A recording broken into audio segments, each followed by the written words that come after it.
بس دغه یو څو شعر وایم چې د هغې پورې غره نه بابا د هغې پورې غره نه د مازدیګر او د ماښام ترمنځه یو لیونی شانتې ټپه راخیږي دا لیونی ګرځه وطن کې ګرځه چې ډاډه در باندې یم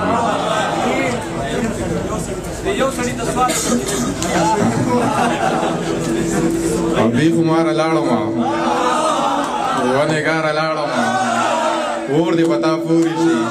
ستا د ښاره لاړمه ستا په تش دیدن پسې یار ترداره لاړمه ستا نه زړه راټول کمه دا د یاره لاړمه زه په خپل نیازک پسې بې سینګاره لاړمه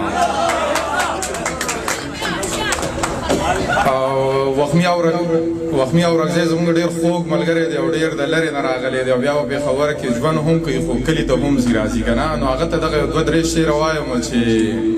ما ته د زهرو په ځای قند راځي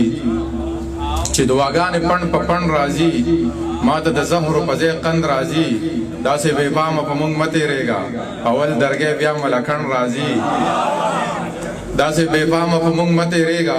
اول درګی بیا ملکڼ راځي د کامیابۍ په لور چې ځې نیازکه درته په لاره به ډېر خنډ راځي او بس د دغې ماښام دی د بابا ورو د بابا خبرې ملغلرې دي او دا د کمو خلکو په نصیب باندې وي چې داسې خلک واوري د دغې ملګري په غوښتنه باندې هم په دقې باندې پایه کوي اقبال مومن لالا دغه شعرونه دي چې که هر څوی د ښایست له مخه سره ځي نه مې خپېږي له دې ښاره نه مې زړه ځي دې سړي ته هغه ټولې لارې بند کړې دې سړي ته چې په کومه لار اوبه ځي د منزل په لور د چا سره سلا شم نه مې رور را سره ځي نه مې وراره ځي د دې نورو خلکو خپله خوښه خو د یو سړي ته سوال وکړئ چې نه ځي د دې نورو خلکو خپله خوښه خو د یو سړي ته سوال وکړئ چې نه ځي زه د داسې جنګ قایل نه یم اقباله چې مړه زه شم او نامه دې د هغه ځي ډېره مننه